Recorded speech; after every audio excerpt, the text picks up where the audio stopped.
Hi friends, welcome to Meena Samayal. இன்னைக்கு நாம பார்க்க போறது ஒரு simple and easy breakfast category Javvarisi Upma. Vegetables கம்மியா இருக்கிற நாளோ இல்ல புளிச்ச தயிர் வந்து மீதமா இருக்கும் போதோ செய்யக்கூடிய ஒரு simple breakfast தான் இது. லைட்டாவும் இருக்கும், ஃபில்லிங்காவும் இருக்கும், ரொம்ப டேஸ்டியாவும் இருக்குங்க. சோ வாங்க இந்த simple and easy Javvarisi Upma எப்படி செய்யறது அப்படிங்கறத பாப்போம். So as a first step வந்து நம்ம ஜவ்வரிசியை வந்து நல்லா வாஷ் பண்ணிக்கலாம். Most of the times வந்து நல்ல க்ளீனாக தான் இருக்கும், பட் சம்டைம்ஸ் வந்து கொஞ்சம் டர்ட் இருக்கும். ரொம்ப நேரம் ஊற வைக்காமல் டக்குன்னு வாஷ் பண்ணிவிட்டு நம்ம ட்ரெயின் பண்ணிட்டோம்னா தண்ணியில் ஊறாமல் நம்ம தயிரில் வந்து ஊறும். ஸோ ஒரு ஸ்ட்ரெயினரில் வந்து நம்ம வடிகட்டிக்கலாம்.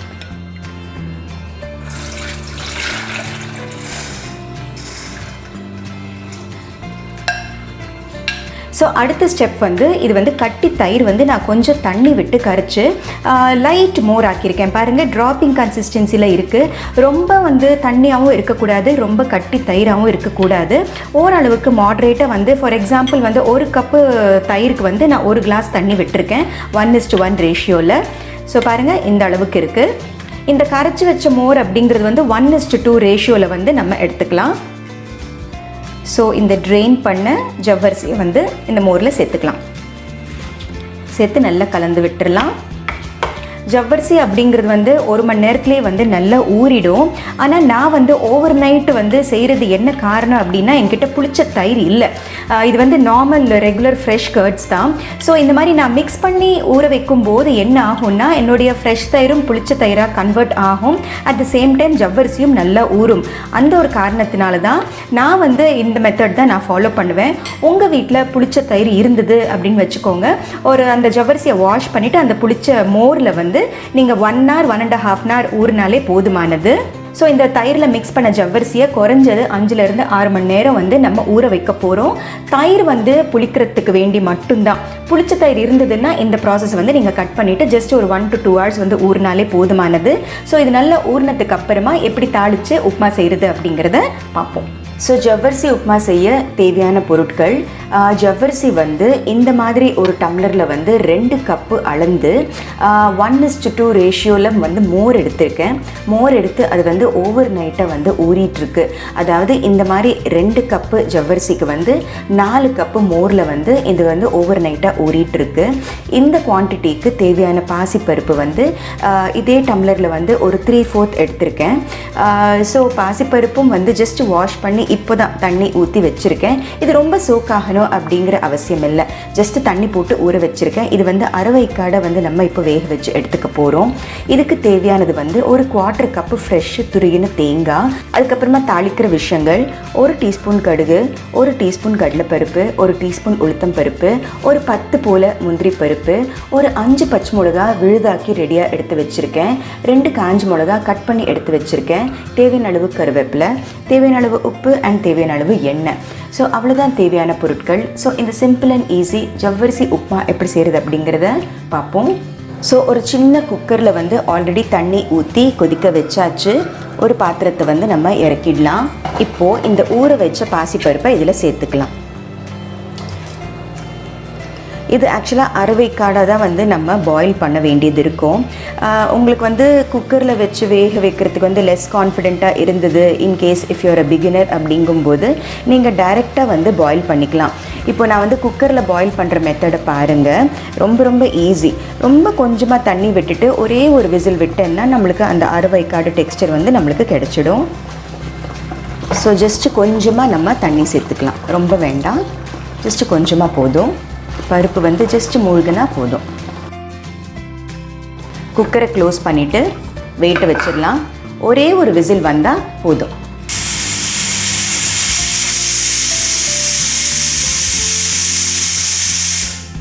ஸோ ஒரு விசில் வந்தாச்சு, நான் ஸ்டவ் சுவிட்ச் ஆஃப் பண்ணிடுறேன். ஸோ மீன் வைல் நம்மளுடைய இந்த ஜவ்வரிசி வந்து ஓவர் நைட்டாக ஊறிட்டுருக்கு இல்லையா, ஸோ அது வந்து நம்ம ப்ராசஸ் ஆரம்பிக்கிறதுக்கு முன்னாடி இது வந்து கொஞ்சம் லூசன் பண்ணிக்கலாம். ரொம்ப டஃப்பாக வந்து டைட்டாக பேக்டாக இருக்கும். ஸோ அது வந்து நம்ம இப்படி உதுத்து ரெடியாக எடுத்து வச்சுக்கிட்டோம்னா தாளிக்கும் போது ரொம்ப சௌரியமாக இருக்கும். சைஸ் வந்து இப்போ நல்ல ஊறி நல்ல டபுள் ட்ரிபிள் சைஸ் ஆகிருக்கு பாருங்கள். இது பெரும்பாலும் வந்து நைலான் ஜவ்வரிசியில் தான் சூட்டபுளாக இருக்கும். அந்த மாவு ஜவ்வரிசி அப்படின்னு சொல்லுவாங்க பார்த்தீங்களா, பெரிய சைஸு, அது வந்து கொஞ்சம் சூட் ஆகாது இந்த பர்டிகுலர் உப்மாவுக்கு. ஸோ இப்போ உதுத்து ரெடியாக எடுத்து வச்சாச்சு. அடுத்து வந்து உப்மா எப்படி தாளிக்கிறது அப்படிங்கிறத பார்ப்போம். ஒரு பேன் வந்து இப்போ ஆல்ரெடி ஹீட் பண்ணி ஆச்சு. தேவையான அளவு ஆயில் விட்டுக்கலாம். 1 டேபிள் ஸ்பூன் அளவு ஆயில் சேர்த்துக்கோங்க. எண்ணெய் சூடானதுக்கு அப்புறமா கடுகு, கடலைப்பருப்பு, உளுத்தம் பருப்பு, பெருங்காயம் வந்து நான் இன்க்ரீடியன்ஸில் சொல்ல மறந்துட்டேன். பெருங்காயம் சேர்த்துக்கோங்க. முந்திரி பருப்பு, காஞ்ச மிளகா கட் பண்ணி எடுத்து வச்சுருக்கேன். கருவேப்பிலை கட் பண்ணி போட்டுக்கலாம். அடுத்து பச்சை மிளகா விழுத சேர்த்துக்கலாம்.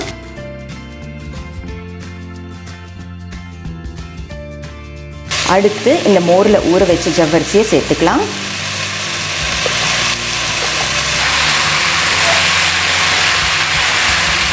ஃப்ளேம் வந்து சிம்லேயே வச்சுக்கோங்க.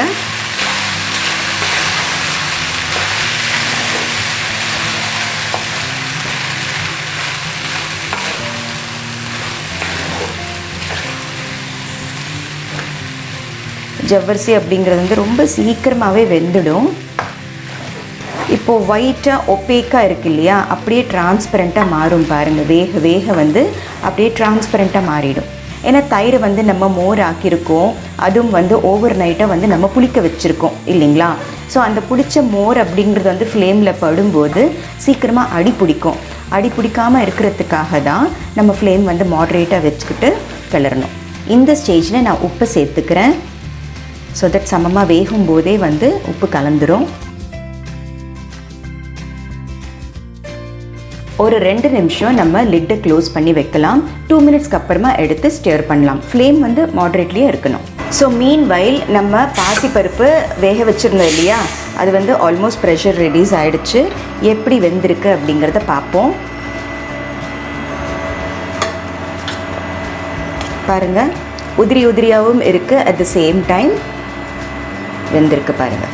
சி, இண்டிவிஜுவலாக பார்க்கும்போது வெந்திருக்கு, அட் த சேம் டைம் உதிரியாகவும் இருக்குது. ஸோ இந்த மெத்தட் வந்து ரொம்ப ஈஸி.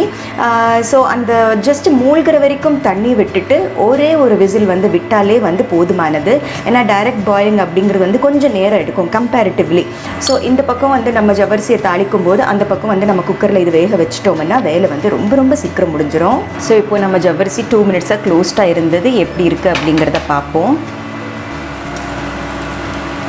பாருங்கள், நம்ம முதல் போட்டதுக்கும் இப்போதைக்கும் நல்லா புசுன்ட்டு குக்காக இருக்குது பாருங்கள். நல்லா பவுன்ஸியாக இருக்குது பார்த்தீங்களா டெக்ஸ்டர். அடுத்து இந்த வேக வச்ச பாசிப்பருப்பை சேர்த்துக்கலாம். இது வந்து இப்போ நல்லா ஸ்டிர் பண்ணி விட்டுக்கலாம்.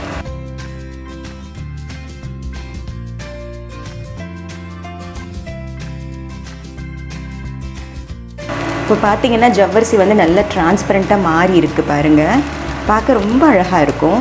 டிரான்ஸ்பரண்ட் ஜவ்வரிசிக்கு நடுவில் வந்து அந்த பாசிப்பருப்பு, எல்லோ கலர் பாசிப்பருப்பு அப்படிங்கிறது, அதுக்கப்புறமா இந்த தாளிப்பு எல்லாமே வந்து பார்க்க ரொம்ப அழகாக இருக்கும். அவ்வளோதான், ஜவ்வரிசி உப்மா இஸ் ரெடி. ஃபைனலாக வந்து நம்ம இந்த துருவின தேங்காவை சேர்த்துக்கலாம்.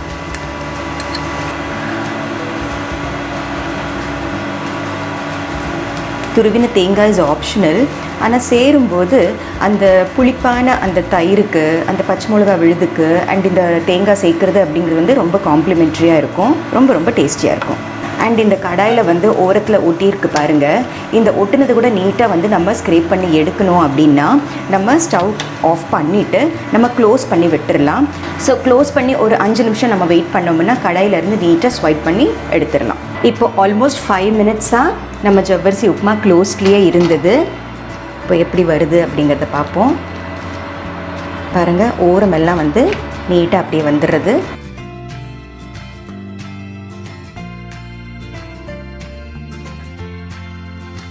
பார்த்திங்களா, அடியில் ஒட்டாமல் அப்படியே அழகாக வருது. அதை 2 நிமிஷம் க்ளோஸ் பண்ணி வச்சுட்டோம்னா நம்மளுக்கு கடாயும் பாழாகாது, அட் த சேம் டைம் ஃபுட்டும் வேஸ்ட் ஆகாது. ஸோ இது வந்து நம்ம ஒரு கேஸ்ரோலுக்கு ட்ரான்ஸ்ஃபர் பண்ணிக்கலாம். ஸோ அவ்வளோதான், இப்போ முழு உப்மாவும் கேஸ்ரோலுக்கு ரிமூவ் பண்ணியாச்சு. ஸோ our ஜவ்வரிசி உப்மா இஸ் ரெடி.